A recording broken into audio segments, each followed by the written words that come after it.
शिक्षा पितामाता सुकृत आपण मान आशीर्वाद जी मुझे शिक्षादान कर गाई आपण मानक केवल शुणाई देवा कथा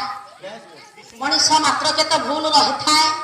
जदि कहवा गाइबा मध्य किसी त्रुटि रहे आपण माने क्षमा करेंगे आपण मानक निकट में मोर आशा एवं विश्वास अपा मानसिक उपलक्ष्य जो सत्यनारायण पाला आपण मानक निकट में सर्वप्रथम मांगलिक चारण मां वंदना टे गाई गाड़ी पागर श्लोकटे पाठ कर अल्प किसी समय आलोचना समालोचना हरिकर दुई पद कथा न कहले